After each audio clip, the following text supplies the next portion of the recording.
Okay guys, isa na muli mapagpalang umaga, tanghali, gabi po sa inyo lahat. Sana po ang lahat ay nasa mabuting kalagayan at ligtas po sa anumang kapahamakan. Saan man po kayo dako ng mundo naroon. Ako po muli ang inyong lingkod, Maestro 21 TV. At sa ating video ngayong araw na ito mga kalingap, tayo muli po ay magbibigay ng ating panibagong komento, kuro-kuro, opinion at reaction. At tungkol nga po dito sa nakamit ng ating mga sikat na love team po sa Kalingap. Okay? So dalawa po sa ating pong Big Four. Dalawa po sa ating Big Four na love team ay nagawaran. Nagawaran po ng best love team ng Pinoy history. Nako. Ito po ay malaking achievement po para po sa ating pong mga sa ating pong mga love team. Napakalaking achievement po ito para sa kanila at dito po natin mapapatunayan kung gaano na po sila kalayo, kung ano na po ang kanila pong nararating at kung gaano kasuportado ng mga Kalingap love team supporters. So hindi lamang po ang mga love team po na ito ang ating i-congratulate, kundi pati na rin po kayong mga sumusubaybay, kayong nagpapakapagod, kayong nagmamaraton sa ating pong sa mga vlog po ng ating love team na ito. Congratulations po! At saka siyempre, sa atin din pong napakagandang mga leading ladies at siyempre at naggugwapuhang mga leading men. Okay? So congratulations kay Kalingap Rab at siyempre sa ating mga love team. Okay? Pero dapat tayo ay nagiging masaya kung ano po ang naabot ng ating mga love team. Pero bakit? Bakit sinasabi dito na itong si Kalingap Rab ay masaya at the same time malungkot din po? Bakit kaya mga Kalingap? Okay? Kaya panoorin po natin ito mga Kalingap para masagot po yung katanungan po natin kung bakit daw po masaya at malungkot po itong si Kalingap Rab. Grabe! Number one Grabe! Malungkot ako, bro. Bakit, bro? Hindi nakasama yung yung isang love team na malakas. Ay! Oo nga, no? Ano yun, Idlip din? Ay, yung ano? Yung ano kasi bro, wala doon. Nando kasi bro, nakita ko doon ang jump car, ang make race. Ang hindi ko doon nakita bro, yung ano, yung EDC. Lomel. Bro, para ako na heartbroken. Nakakalungkot din siya.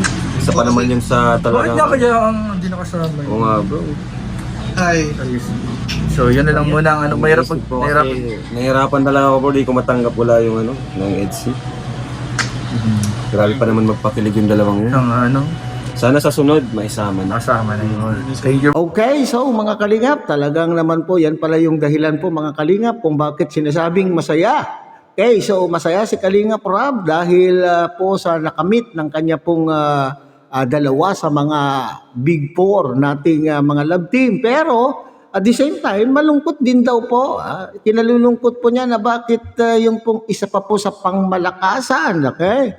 Isa po sa pangmalakasan na love team ay hindi napasama. Oo nga naman po mga Kalingap. Ako rin nga po ako rin po ay nagtataka. Bakit hindi napasama po ang EDC dito po sa pagbibigay o paggagawad po ng award ng Pinoy History. Okay? So, sinasabi po dyan ni Kalingap Rab, pangmalakasan. Ano kaya? Ano kaya yung naging basihan po ng basihan po ng Pinoy History? Bakit po hindi napasama po ang EDC? So sinasabi po naman natin para sa ating pong mga EDCian, para sa mga EDC supporters siguro po the same ganun din po ang kanila pong katanungan, bakit hindi napasama. Napaka-sweet naman din daw po itong dalawa na ito. So ano kaya ang naging basihan po ng Pinoy History? Okay? So sana itong mga EDC supporters ay huwag ikakalungkot. Okay? Huwag naman po ikakalungkot at tuloy-tuloy lamang po. Malay po natin pagdating po ng panahon ay marirecognize din po, makikita rin po nila na itong dalawang ito ay sweet din po na gaya po ng love team po ng Jom Carl at ng Mikris at iba pa pong mga love team po sa Kalingap, malay po natin sa susunod na mga taon ay lahat po ng ating Kalingap Love Team ay nariyan na po, hindi po ba? So panapanahon lang yan po mga Kalingap. So patuloy pa rin po natin suportahan ang EDC. Now, papaano yan mga Kalingap? Paano natin susuportahan? Paano natin aasahan na magkakaroon pa po ng next time? Itong nagdaan pong mga panahon o araw ay sinasabing wala ng EDC. Nang dahil po sa mga kwento-kwento, bali-balita, at gusot na pinasok ng mga may kaugnayan po sa EDC ay sinasabing wala na.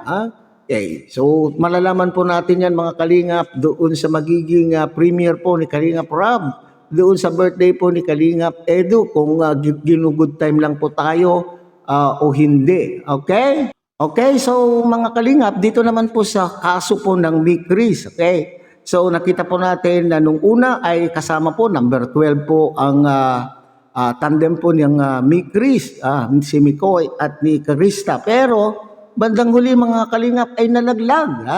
Ano kayang paliwanag din dito ng Pinoy history? Okay? So sinasabi dito mga Kalingap ay tinanggap din po daw nila. Tinanggap din daw po nila yung couple. Okay?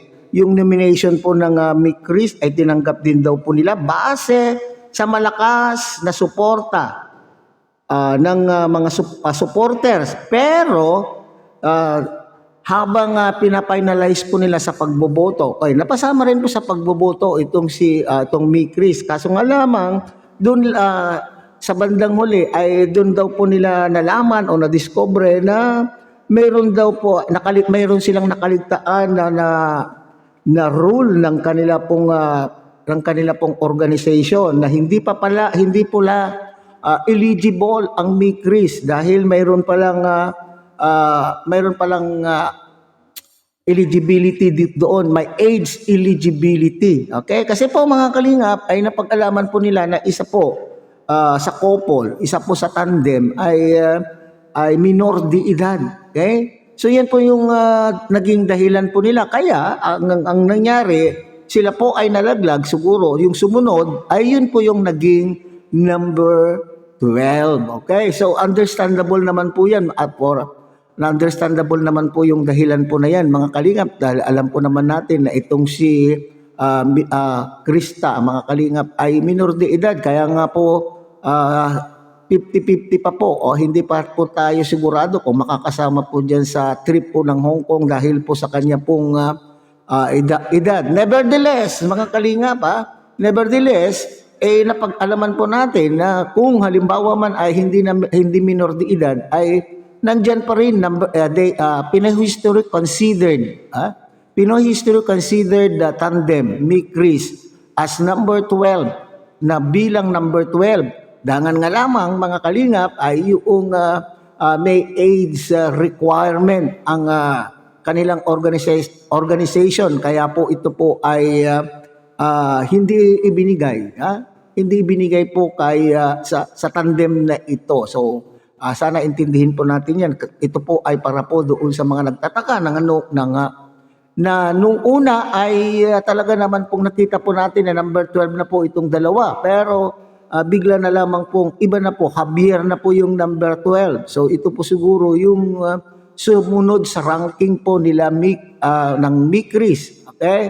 Nang dahil po sa edad. Okay? So sana ay patuloy pa rin po tayong sumuporta mga Kalingap sa ating mga minamahal na mga love team at patuloy po rin po natin ipagmaraton ang kanila pong mga video at ang sa ganon ay mas marami pa po silang mararanasan o mga awards na matatanggap. Dangan nga lamang yung LC questionable sa atin ang LC. Okay? So hanggang dito na lamang po mga Kalingap. Ulit ang kilikin po natin Kuya Val Santos Matubang at Edna Vlog, Kalingap Rob. At muli pinapakiusapan po kayo na sana po ay inyo rin pong takilikin ang munting channel na ito sa pamamagitan po ng pagbibigay niyo po ng like share, and subscribe. At tuloy pindutin na rin po ang notification bell at nang sa ganon, tayo pa rin po ay magkita-kita at magsama-sama sa susunod pa pong mga reaction videos na ating gagawin. Muli, isang mapagpalang umaga, tanghali, gabi po sa inyo lahat. Mabuhay po kayo at God bless everyone.